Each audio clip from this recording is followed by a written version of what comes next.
बिस्मिल्लाहिर्रहमानिर्रहीम। अस्सलाम वालेकुम डियर स्टूडेंट्स। बच्चों कैसे हैं आप? सब ठीक ठाक हैं? अच्छा बच्चों, लास्ट लेक्चर में हमने एक्सरसाइज एंड की थी 4.1। आज हम इंशाल्लाह एक्सरसाइज करने वाले हैं 4.2। लेकिन उससे पहले हम कुछ दो तीन डेफिनेशंस और कुछ प्रॉपर्टीज डिटर्मिनेंट की पढ़ के फिर कंटिन्यू करेंगे एक्सरसाइज की तरफ। लो बच्चों, जो सबसे पहला टॉपिक है हमारा वो है डिटर्मिनेंट्स। ठीक है, तो डिटर्मिनेंट को अंडरस्टैंड करने से पहले आपने दो डेफिनेशंस है माइनर एंड को फैक्टर की, इसको अंडरस्टैंड करना है, फिर डिटर्मिनेंट हम पढ़ेंगे। ठीक है, तो सबसे पहले डेफिनेशन है minor of an element. Minor क्या है बच्चों? ये हम किसी भी डिटर्मिनेंट में या किसी भी मैट्रिक्स के किसी एलिमेंट के लिए फाइंड करते हैं माइनर। कैसे फाइंड करते हैं, चलिए इसकी डेफिनेशन अंडरस्टैंड करते हैं। Let us consider a square matrix A of order N. कोई एक एन ऑर्डर का मैट्रिक्स है बच्चों हमारे पास, square matrix. Then the minor of an element A I J. कोई एक रैंडम एलिमेंट है बच्चों, denoted by M I J. इसको कैपिटल एम आई जे से डिनोट करेंगे। Is the determinant. वो क्या है? माइनर क्या है? बेसिकली डिटर्मिनेंट है। Formed by deleting ith row and the jth column of A. तो हम किसी भी एलिमेंट का माइनर या कोफैक्टर कैसे फाइंड करेंगे? बेसिकली एक डिटर्मिनेंट फाइंड करेंगे जो कि हम हासिल करेंगे by deleting ith row and jth column. मतलब कि कोई भी हम एलिमेंट चूज करेंगे उसका हम माइनर फाइंड करने के लिए उस एलिमेंट की रो और कॉलम को डिलीट कर देंगे और बाकी जो डिटर्मिनेंट बचेगा उसका हम डिटर्मिनेंट फाइंड कर लेंगे। मसलन हमारे पास फर्स्ट करने जनरल मैट्रिक्स है A11, A12, A13, A21, A22, A23, A31, A32, A33। Then minor of an element A12। कोई रैंडम मैंने एलिमेंट चूज किया है 1 2। ठीक है, फर्ज करना ये एलिमेंट है, तो अगर इसका मैंने माइनर फाइंड करना है ना, तो इसके माइनर को हम क्या करेंगे? डिनोट करेंगे। इसके माइनर को हम डिनोट करेंगे कैपिटल M12, क्योंकि एलिमेंट की लोकेशन क्या है? 1 2। तो आई का काम कौन कर रहा है? 1, और जे का काम कर रहा है 2। तो माइनर इसका क्या होगा? M12। तो ये देखें, अगर आप 1 2 वाली रो और 1 2 वाला कॉलम डिलीट कर दे तो आपके पास क्या बचेगा? A21, A31, A21, A31। ठीक है, और फिर यहाँ पे बचेगा A23 और A33। ठीक है, A23, A33। तो इस तरह से आप किसी भी एलिमेंट का माइनर फाइंड कर सकते हैं। सिमिलरली आगे हम डेफिनेशन पढ़ने वाले हैं कोफैक्टर की। तो कोफैक्टर ऑफ एन एलिमेंट वो क्या होता है बच्चों? वो भी डेफिनेशन आपके सामने मैंने पहले लिख ली है, चलें इसको एक्सप्लेन करके आगे चलते हैं। The cofactor of an element A I J. जैसे माइनर है वैसे ही कोफैक्टर है। Of square matrix A is denoted by A I J. बेटा इसको कोफैक्टर को ना कैपिटल ए आई जे, यानी कि अगर मैट्रिक्स का नाम ए है तो उसको ए आई जे से ही डिनोट कर लें। अगर मैट्रिक्स का नाम फर्ज कर लें बी है तो आप इसको बी आई जे से डिनोट कर सकते हो। ठीक है, यहाँ आप जनरली सी आई जे भी यूज कर सकते हैं, याद रखिएगा। ठीक है, और and is defined by capital A I J is equal to -1 raise to the power I plus J M I J. Basically हुआ क्या है कि ए आई जे और एम आई जे बेसिकली एक ही चीज़ है। ठीक है, लेकिन फ़र्क किस चीज़ का है? -1 की पावर आई प्लस जे का।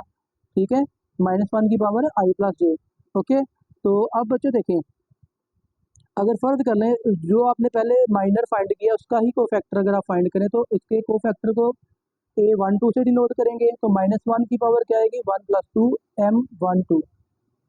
-1 की पावर 1 + 2 3 हो जाएगी। तो बेसिकली -1 के इक्वल आ जाएगा M12 जो हमने पहले फाइंड कर लिया होगा। ठीक है, तो वही मैंने M12 यहाँ पे लिखा, तो ये आएगा -1 इंटू वो माइनर वैल्यू आपके पास आ जाएगी A12, A21, A23, A31, A33। यहाँ पे चले एक और चीज़ काबिल गौर है, वो आपने ध्यान में रखनी है कि देखें ए आई जे और एम आई जे का आपस में रिलेशन क्या है। तो रिलेशन बेसिकली क्या है? -1 की पावर आई प्लस जे। ठीक है, तो यहाँ पे वैसे मैं एक नोट ऐड करना चाह रहा था, नहीं ऐड कर पाया, चले मैं वो आगे ऐड कर देता हूँ, कोई इशू नहीं है। बेसिकली याद रखना है कि ए आई जे और एम आई जे इक्वल होंगे अगर आई प्लस जे इवन होगा। अगर आई प्लस जे जो है ये सम है, अगर इवन आ गया तो -1 की पावर इवन नंबर +1 हो जाएगी, तो ए आई जे एम आई जे के इक्वल आ जाएगा। और अगर फर्ज कर लें आई प्लस जे आ जाता है ऑड नंबर, तो -1 की पावर आर तो -1 रहेगा, तो ए आई जे इक्वल आ जाएगा -MIJ के। तो यूँ समझ लें कि ए आई जे और एम आई जे या तो इक्वल आएंगे या उनका अपोजिट साइन आएगा। इक्वल कब आएंगे? जब आई प्लस जे इवन होगा। अपोजिट साइन कब आएगा? जब आई प्लस जे इवन होगा। तो ये याद कर लीजिएगा। ठीक है, तो चले नेक्स्ट जो है डेफिनेशन है वो है डिटर्मिनेंट की। ठीक है, डिटर्मिनेंट की डेफिनेशन के बाद हम इसकी प्रॉपर्टीज को लिखते हैं, प्रॉपर्टी को सॉल्व करते हैं और फिर वहाँ पे क्वेश्चन की तरफ चलते हैं। ठीक है, determinant of a square matrix. Determinant क्या है? Determinant of square matrix is the sum. पहली बात तो ये सम है, याद रखिएगा। सम किसका है? ऑफ द प्रोडक्ट्स, प्रोडक्ट्स का सम है ये। Of the entries and their cofactors, entries और कोफैक्टर्स को प्रोडक्ट करके मल्टीप्लाई करके उनका सम फाइंड करेंगे ऑफ एनी रो और कॉलम। भाई किसी भी एक रो या किसी भी एक कॉलम को हम चूज कर लेंगे, उसकी हर एंट्री को उसके हर कोफैक्टर से मल्टीप्लाई कर लेंगे और बाद में क्या कर लेंगे, ऐड कर लेंगे, तो वो हमें क्या मिल जाएगा, डिटर्मिनेंट बच्चों मिल जाएगा। ठीक है, मिसाल के तौर पर जनरल मैट्रिक्स ए आपके सामने है बच्चों, तो इसका अगर फर्ज कर ले, मैंने पहली रो को चूज करता हूँ, तो क्या आएगा, पहली रो का पहला एलिमेंट A11 और उसका कोफैक्टर कैपिटल A11, फिर दूसरा एलिमेंट A12, उसका कोफैक्टर कैपिटल A12, फिर तीसरा element A13 capital A13, cofactor साथ में आ जाएगा। तो देखिए एंट्रीज को कोफैक्टर से मल्टीप्लाई करके सम अप किया गया है, ऐड किया गया है। यहाँ पे मैंने रो 1 को चूज किया हुआ है, ठीक है, नंबर 2 पे, और यहाँ पे मैंने कॉलम 1 को चूज किया हुआ है, A11 capital A11, A12 A21 capital A21, A31 capital A31। Next मैंने क्या किया, सेकंड कॉलम को चूज किया है, ठीक है, A12 capital A12, A22 capital A22, A32 capital A32 and so on. मतलब कि आप किसी भी रो या किसी भी कॉलम को चूज कर सकते हैं, उसकी एंट्रीज को उसके कोफैक्टर से मल्टीप्लाई करके आप ऐड कर सकते हैं। ठीक है, तो ये हो गई हमारे पास definition of determinant.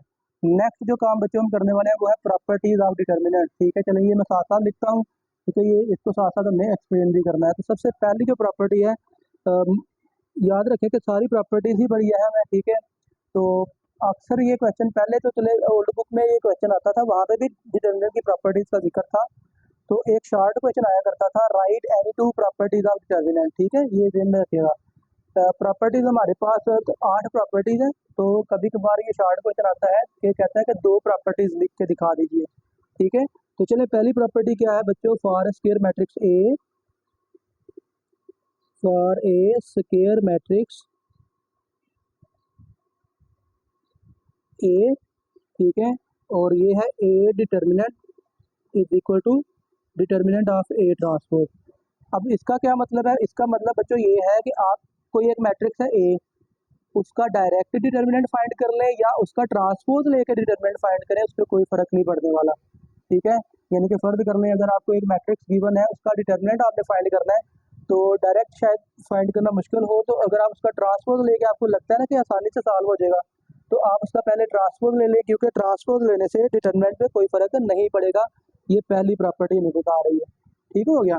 Property number 2, property number 2 क्या है, if in a square matrix A, if in a square matrix A, two rows or two columns are interchanged, two rows or two columns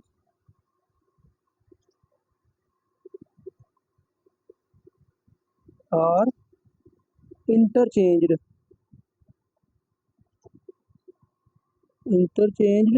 ठीक है, the determinant of the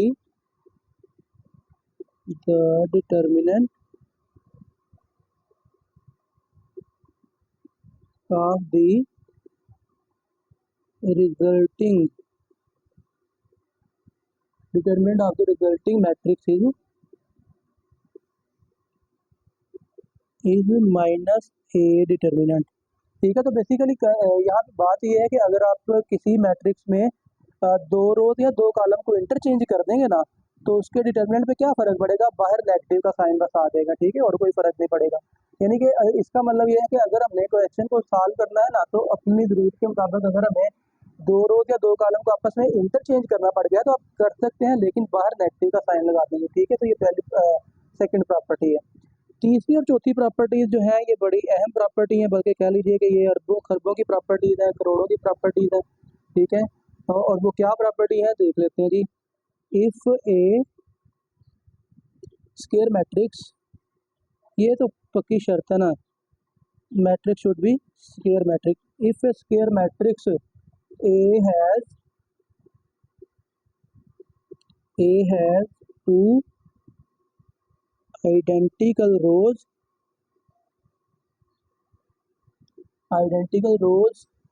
has two identical rows or two identical columns.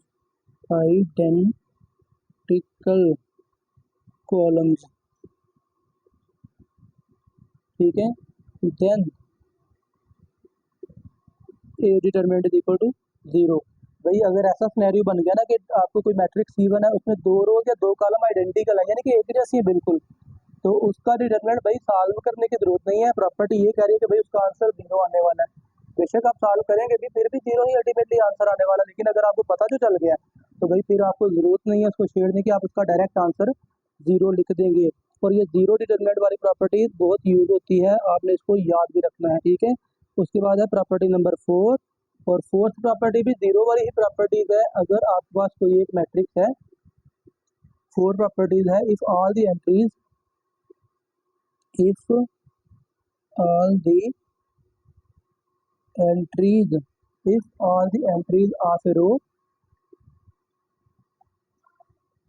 Of a row और आगे ना bracket लगा कर लिखना है और एक कॉलम, ठीक है। ऑफ ए रो और a column of a square matrix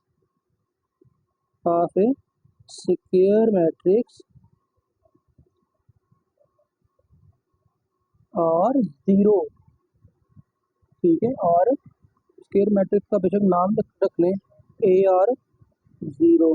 भाई उसकी अगर सारी एंट्री 0 आ गई है ना, तो फिर आप लिख देंगे then a determinant is equal to 0। तो ये भाई दूसरी 0 वाली प्रॉपर्टी जो कि एक्चुअली प्रॉपर्टी नंबर 4 है, ठीक है। तो ये प्रॉपर्टी में क्या बता रही है, कहता है कि अगर एक मैट्रिक्स है ना, स्क्वायर मैट्रिक्स है ए, तो उसकी कोई एक रो या कोई एक कॉलम जो है ना, उसकी सारी एंट्रीज जो है वो 0 0 के इक्वल है, ठीक है। सारी एंट्रीज क्या है, 0 के इक्वल। तो इन दैट केस क्या होगा, उसका डिटरमिनेंट भी सॉल्व करने की जरूरत नहीं है, उसका आंसर भी क्या आ जाएगा, 0 ही आ जाएगा, ठीक हो गया। आगे चलते हैं प्रॉपर्टी नंबर 5 पे। चलिए मैं थोड़ी स्पेस छोड़ के लिखता हूँ। If the entries of a row if the entries of a row, अब यहाँ पे ब्रैकेट लगा के ना और एक कॉलम लिख लें, और a column of a row और a column in a square matrix A, in a square matrix A are multiplied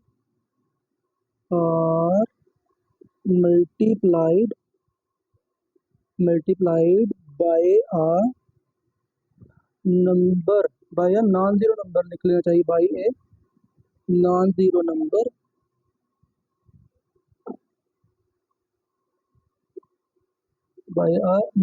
number k और belongs to R, ये बात दिन में रखिएगा, रियल नंबर है। then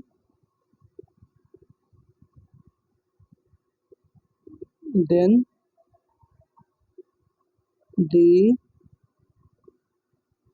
determinant of the resulting matrix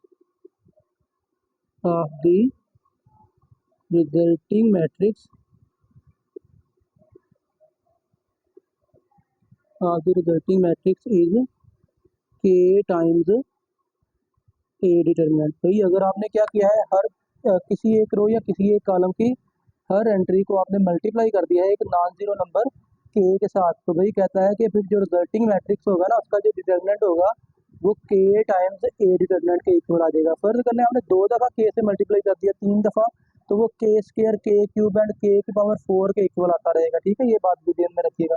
तो ये प्रॉपर्टी नंबर 5। नेक्स्ट करते हैं जी प्रॉपर्टी नंबर 6, ठीक है। प्रॉपर्टी नंबर 6 है बच्चों हमारे पास, if each entry of a row, if each entry of a row और a column of square matrix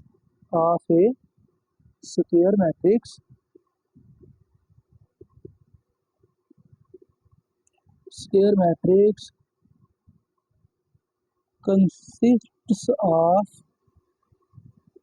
consists of two entries, और टू एंट्रीज लिख लें या टर्म्स लिख लें, terms, then its determinant can be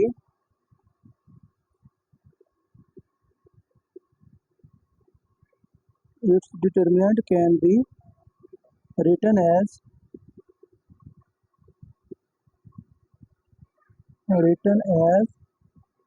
the sum of two determinants.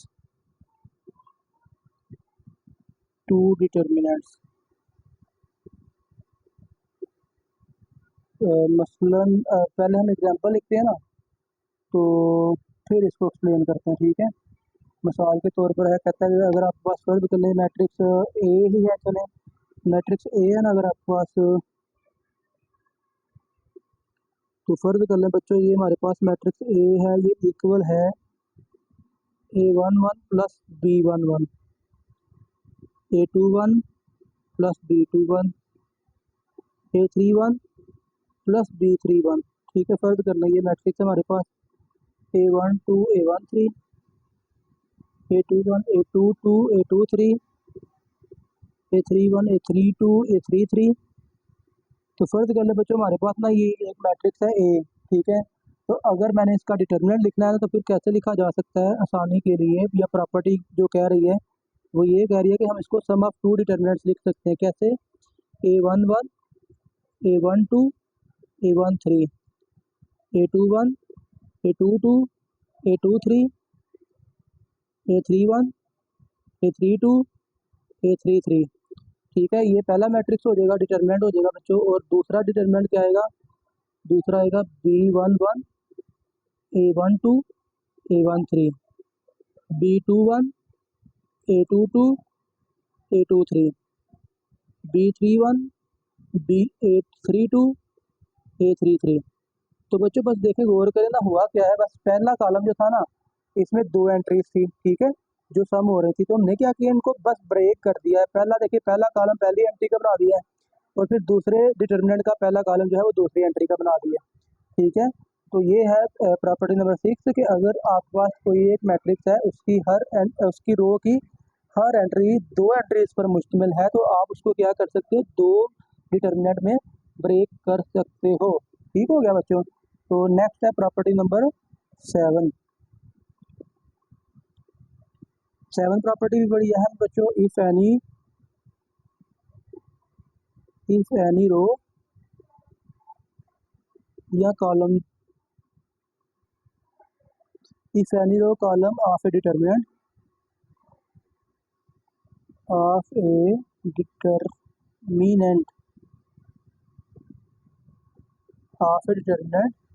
is multiplied by a non-zero number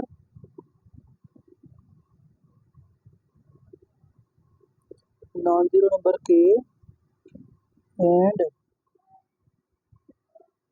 the result is added to corresponding entries of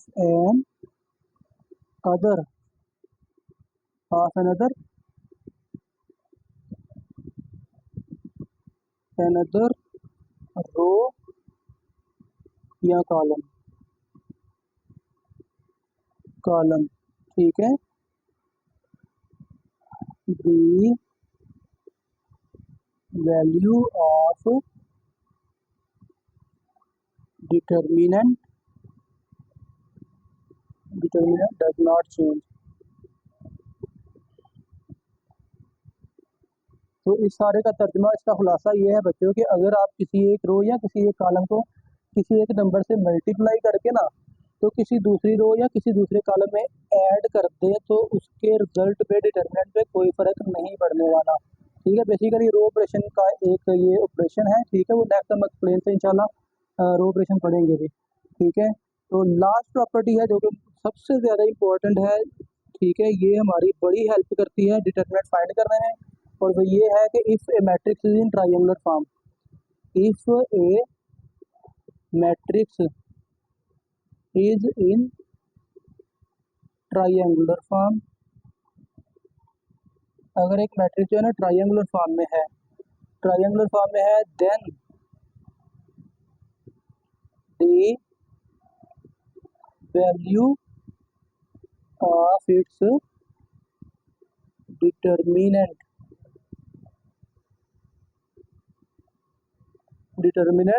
is the product of the entries on its main diagonal, या जिसको principal diagonal भी कहते हैं। ठीक हो गया बच्चों, तो ये है लास्ट प्रॉपर्टी, प्रॉपर्टी नंबर 8। अब इसमें एक मैट्रिक्स का जिक्र है जो ट्राइंगुलर फॉर्म है। ठीक है, चलें हम ऐसा करते हैं, वैसे तो वो ट्राइंगुलर मैट्रिक्स की डेफिनेशन आगे है, हम यहाँ पे यूज़ कर लेते हैं, यहाँ पे ही इसका डेफिनेशन लिख लेते हैं। ठीक है, तो ट्राइंगल बच्चों हमारे पास दो तरह की ट्राइंगल होती है। ठीक है, एक अपर ट्राइंगुलर मैट्रिक्स होता है और एक लोअर ट्राइंगुलर मैट्रिक्स होता है। ठीक है, upper triangular matrix, upper triangular matrix. ठीक है, तो चलिए ये डेफिनेशन बच्चों हम लिख लेते हैं। अपर ट्राइंगुलर मैट्रिक्स, सबसे पहले इसको सुन लें आपके अपर ट्राइंगल होती क्या है बच्चों। तो अगर एक मैट्रिक्स है ना बच्चों, उसमें सीन ये आ गया है कि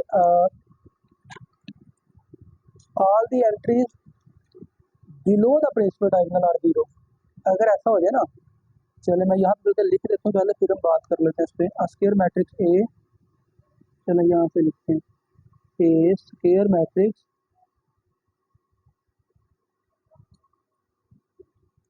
square matrix A is equal to Aij is called an upper triangular matrix, upper triangular matrix if all the entries below the principal diagonal या main diagonal, below the principal diagonal are zero. ठीक है, या इसको आप ये भी कह सकते हो दैट इज के ए आई जे जो है ना, ये जीरो होगा। कब जीरो होगा? For all I greater than J, जब आई की वैल्यू जे से बड़ी हो जाएगी। मिसाल के तौर पे हम एक एग्जांपल लिख भी लेते हैं। फॉर एग्जांपल मैं 3/3 की एग्जांपल लिख देता हूँ। एक मैट्रिक्स है ए, अपर ट्राइंगल हमने लिखनी है ना, तो ये आएगा, फर्ज कर ले 1 2 3 0 4 5 0 0 और 6। ठीक है, तो अब जरा गौर करें ना, इसमें ये मेन डायगोनल है 1 4 6, तो मेन डायगोनल के नीचे वाली सारी एंट्री जीरो है ना, तो ये क्या है? अपर ट्राइंगुलर है। ठीक है, सिमिलरली अगर आपने लोअर ट्राई, ओहो आपको आई थिंक नजर नहीं आया, चलो कोई बात नहीं, ये आपके सामने आ गया है कि ये 1 2 3 0 4 5 0 0 6, तो देखिए ये मेन डायगोनल के नीचे वाली सारी एंट्रीज क्या है? जीरो है, तो इसको क्या कहेंगे? Upper triangular matrix. ठीक है, अब हम नेक्स्ट बात करते हैं लोअर ट्राइंगल की। तो लोअर भी सेम इसी तरह से है, lower triangular matrix.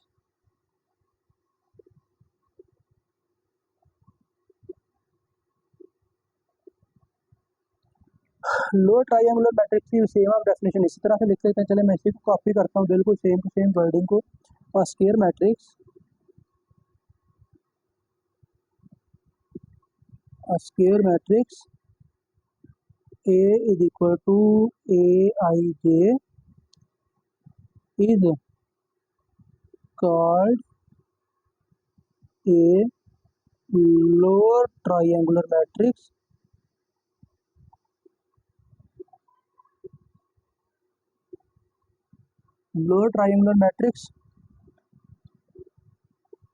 if all the entries above the principal diagonal are zero. Above the principal diagonal और ज़ीरो। आप इसको लिख सकते हैं बच्चों A I J is equal to zero for all I. अब लेस देन जे हो जाएगा ना, ठीक है। तो अगर प्रिंसिपल डायगोनल के ऊपर वाली सारी एंट्रीज ज़ीरो है ना, तो फिर वो मैट्रिक्स कौन सी बनेगी? Lower triangular matrix. इसकी मिसाल आप दे सकते हो कोई भी, for example a is equal to, हमने लोअर ट्रायंगल लिखनी है तो लिखेंगे 1 0 0 2 3 0 4 5 6। चलो, तो ये प्रिंसिपल डायगोनल है देखें, और इसके ऊपर वाली सारी एंट्रीज अब जीरो है, तो ट्रायंगल नीचे की तरफ बनती है, ठीक है। नॉन जीरो एंट्रीज नीचे हैं, तो ये क्या है बच्चों? एक लोअर ट्रायंगुलर मैट्रिक्स है, ठीक है। तो ये हमारे पास दो डेफिनेशन इंपॉर्टेंट थी प्रॉपर्टीज के बाद, तो ये हमने डेफिनेशन भी दो बच्चों पढ़ ली। नेक्स्ट अब इंशाल्लाह हम करते हैं एक्सरसाइज, ठीक है। तो चलिए बच्चों स्टार्ट करते हैं एक्सरसाइज को। तो बच्चों एक्सरसाइज का जो पहला क्वेश्चन है, वैल्यूएट द डिटर्मिनेंट्स। डिटर्मिनेंट्स को हमने डिटर्मिनेंट को सॉल्व करना है, वैल्यूएट करना है, ठीक है। तो पहला डिटर्मिनेंट आपको गिवन है, आपके सामने नजर आ रही है इसकी स्टेटमेंट, तो आपने इसको एवेल्यूएट करना है। तो डिटर्मिनेंट की हमने प्रॉपर्टीज भी पढ़ी हैं और डेफिनेशन भी पढ़ी है, ठीक है। डेफिनेशन में हमने एक्सपेंशन पढ़ी थी, बेसिकली जो डेफिनेशन क्या थी, अभी थोड़ी देर पहले हमने फार्मूला भी लिखा था, A11 capital A11, A12 capital A12, A13 capital A13, ठीक है। तो अब इसको आप सॉल्व कैसे करेंगे, ठीक है, अभी देख लेते हैं। तो बच्चों बेशक आप इसका नाम कोई रख लीजिए या डायरेक्ट ही आप इसको सॉल्व कर सकते हैं, कोई इशू नहीं है। मतलब आप फर्ज कर लें, मैं इसको लिखता हूँ 1 -2 -4 3 -1 -3 -2 3 2।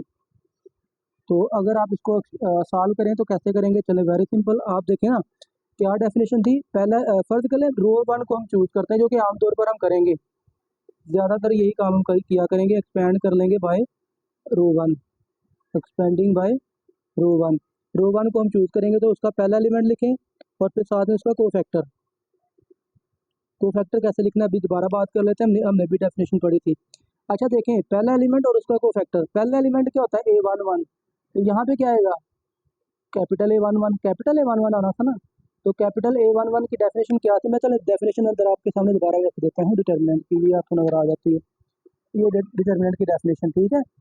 Capital small A11 capital A11। जब आप कैपिटल A11 फाइंड करेंगे तो -1 की पावर क्या आएगी? 1 + 1, तो वो +1 हो जाएगा। तो सिर्फ आपको पहली रो पहला कॉलम ही डिलीट करना पड़ेगा। दूसरे नंबर पे कैप A12 और कैपिटल A12 में क्या करना पड़ेगा? -1 की पावर 1 + 2, यानी कि 1 + 2 3 पावर बन जाएगी, और -1 की पावर 3 -1 ही आ जाएगी, यानी कि दूसरे एलिमेंट का साइन आपको चेंज करना पड़ेगा। तो यहाँ पे मैं लिख लेता हूँ +2, जो कि -2 था, +2 लिख लिया। फिर आगे को फैक्टर की जगह छोड़ दिया, माइनर कैरी के इसको, आगे -4 और फिर छोटा डिटर्मिनेंट, ठीक है। अब देखें, आप समझ लें कि पहली रो आपने लिख ली। स्टेप नंबर 1, आप देखें ना, यहाँ पे को फैक्टर लिखना था A11, कैपिटल A11, ठीक है ना, कैपिटल A11। कैसे? पहली रो और पहला कॉलम छोड़ के, तो पहली रो और पहला कॉलम छोड़ेंगे तो क्या बचेगा? -1 -3 3 2।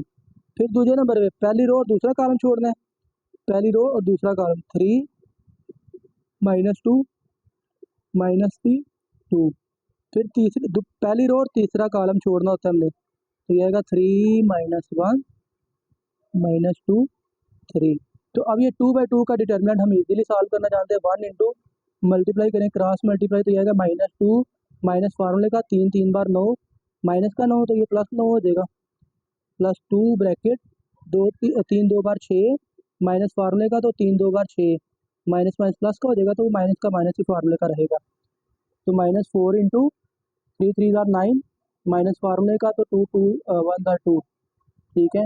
तो ये मेरे पास आ जाएगा 1 bracket 7 plus 2 bracket 0 minus 4 bracket 7। तो ये बच्चों हमारे पास आ गया 7 प्लस 0 माइनस 28। तो ये आ गया माइनस का 21। पहले का आंसर क्या आ गया बच्चों, माइनस का 21। ठीक हो गया। तो अब हम क्या करते हैं, नेक्स्ट क्वेश्चन की तरफ चलते हैं। तो नेक्स्ट क्वेश्चन है बच्चों हमारे पास, जी बच्चों, तो दूसरा पार्ट है determinant of A plus B A minus B A plus B A minus B A minus B A और ए प्लस बी।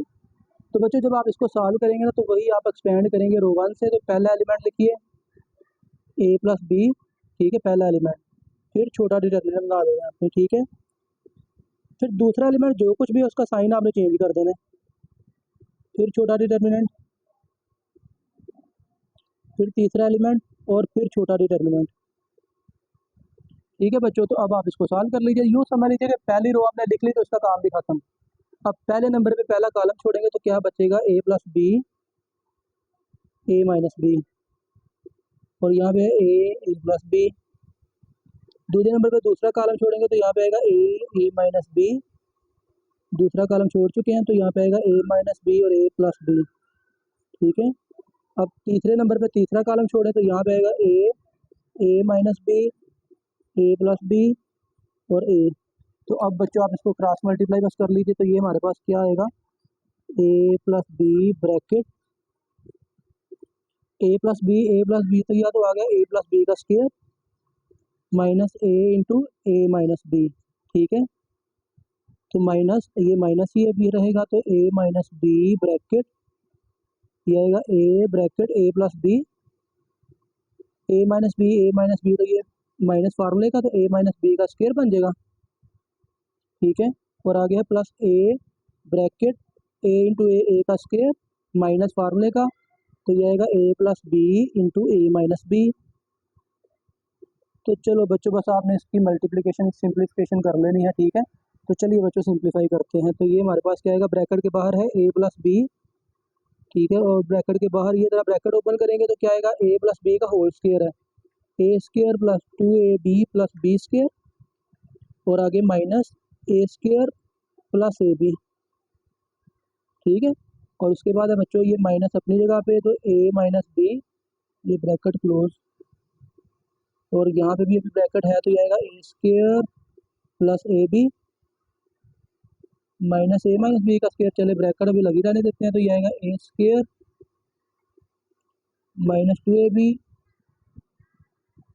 और प्लस बी स्क्वायर, ठीक है, ब्रैकेट क्लोज, और प्लस ए ब्रैकेट में क्या आने वाला है, A square minus B square, ठीक है ना। A plus B A minus B बन जाएगा A square minus B square, okay.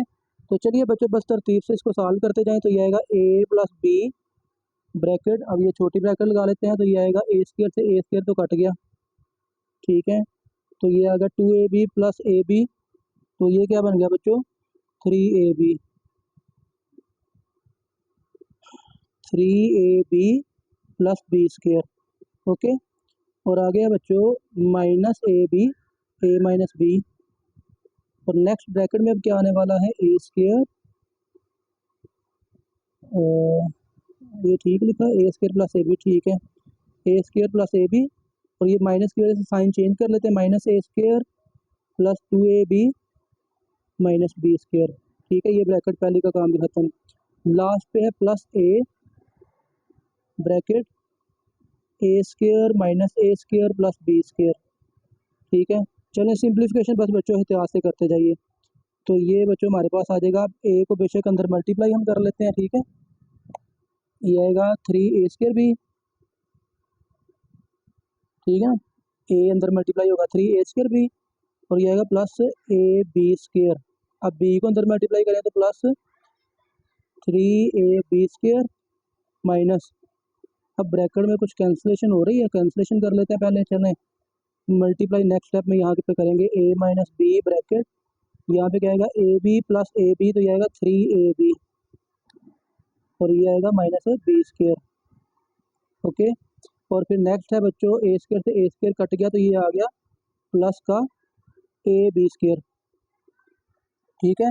तो चलें बच्चों, अब मल्टीप्लिकेशन अगले ब्रैकेट्स की भी कर लें तो सॉल्व हो जाएगा क्वेश्चन। ठीक है, ये आ जाएगा 3a² b plus A b square plus 3ab² minus a minus b को मल्टीप्लाई करेंगे अंदर। तो फिलहाल चले मैं इस ब्रैकेट को लगा के रखता हूँ। a से मल्टीप्लाई करेंगे पहले तो ये आएगा 3a² b, ठीक है, माइनस ab²। ठीक है, ये पहले a को मल्टीप्लाई किया है, अब माइनस b को मल्टीप्लाई करेंगे तो माइनस 3ab² 3ab² और आ गया माइनस माइनस प्लस b³ और प्लस ab²। ओके, तो ब्रैकेट ओपन कर लें, 3a² b प्लस ab², इसको भी इकट्ठा कर सकते हैं, ab² प्लस 3ab²। ठीक है ना, ये 4ab² बन जाता है। चलें यहाँ पे इसको 4ab² कर लेते हैं, माइनस ये आ गया 3a² b, ठीक है, माइनस 3a² b और ये ab² और ये 3ab² माइनस 4ab² होगा ना, माइनस 4ab² और पीछे वाला माइनस इसको प्लस कर देगा। ठीक है, और ये प्लस का b³ है, ये इधर आके माइनस का b³ हो जाएगा। ठीक है, ब्रैकेट के बाहर जब आएगा तो आगे आ जाएगा प्लस ab²। ठीक हो गया बच्चों। ठीक है, तो अब ये कुछ लगता है ठीक है, तरह कुछ गड़बड़ है बच्चों, ये b³ नहीं था आना यहाँ पे, या यहाँ पे आना था, या फिर यहाँ पे भी आना था, कैंसिल इसमें होना था। तो मुझे लगता है कि ये दो ब्रैकेट की मल्टीप्लिकेशन हमने गलत की है, 3a² b, ठीक है, उसके बाद ab², ठीक है, प्लस 3ab² और प्लस b³, ये देखिए ये प्लस b³ हमने मिस किया था यहाँ पे। ठीक है, प्लस b³ यहाँ पे आना है, प्लस b³, ठीक है, प्लस b³ ये मिसिंग था। ठीक है, तो ये minus b³ plus b³ cancel हो गया, तो ये 3a² b भी कैंसिल हो गया। ठीक है, तो ये आ गया 4ab², 4a।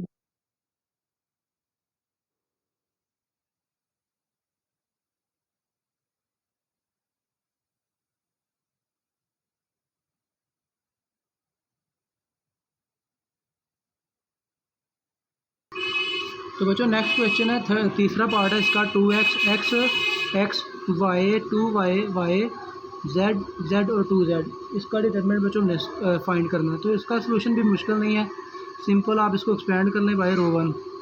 पहली एंट्री लिखें छोटा डिटरमिनेंट, दूसरी का साइन चेंज करें, छोटा डिटरमिनेंट, तीसरा एलिमेंट सेम प्लस के साथ जो भी साइन है, ठीक है, और छोटा डिटरमिनेंट। ठीक है, तो अब पहली रो का काम करता हूँ, तो पहला कॉलम छोड़िए, तो बच्चों ये आएगा 2y y z और 2z। दूसरा कॉलम छोड़ेंगे तो यहाँ पे आएगा y और यहाँ पे z और यहाँ पे y और 2z। तीसरा कॉलम छोड़िए तो बच्चों ये आएगा y z और 2y और z, बच्चों यहाँ पे आ गया। ठीक है, तो इसको सॉल्व करना तो मुश्किल काम नहीं है, 2x ब्रैकेट ये आ गया 4yz minus yz minus x bracket 2yz minus yz plus x bracket yz minus 2yz। बच्चों तो अब आप इसको सिंप्लीफाई कर लीजिए, तो ये आ गया 2x bracket 4yz minus yz, तो ये आ गया 3yz minus x bracket 2yz minus yz, तो बच्चों ये आ गया सिर्फ yz। ठीक है, plus x bracket yz minus 2yz, तो ये आ गया माइनस yz। ठीक है, ओके बच्चों, तो ये आ जाएगा 2 3 जार 6 xyz और ये आ गया माइनस xyz और ये भी आ गया माइनस xyz, तो 6 time minus 1 time minus 1 time, तो ये बच्चों आ गया 4xyz और ये बच्चों इसका आंसर है। ठीक है, तो ये बच्चों तीसरा पार्ट सॉल्व हो गया। लेक्चर बच्चों काफ़ी लेंथी हो गया, तो ऐसा करते हैं क्वेश्चन नंबर 1 हमारा कंप्लीट हो गया, तो क्वेश्चन नंबर 2 जो है इंशाल्लाह नेक्स्ट लेक्चर से स्टार्ट करेंगे। तो आज के लिए इतना ही काफ़ी है बच्चों। अगर किसी स्टेप में, किसी प्रॉपर्टी में, किसी क्वेश्चन में कोई डाउट है बच्चों, तो कमेंट सेक्शन में बता दीजिएगा, या आप क्लास में भी डिस्कस कर सकते हैं, व्हाट्सएप नंबर पर भी रब्ता कर सकते हैं बच्चों। वीडियो को दोस्तों के साथ बच्चों लाजमी आपने शेयर करना है और चैनल को सब्सक्राइब कर लेना है। आप सबका बहुत शुक्रिया बच्चों, अल्लाह हाफिज़।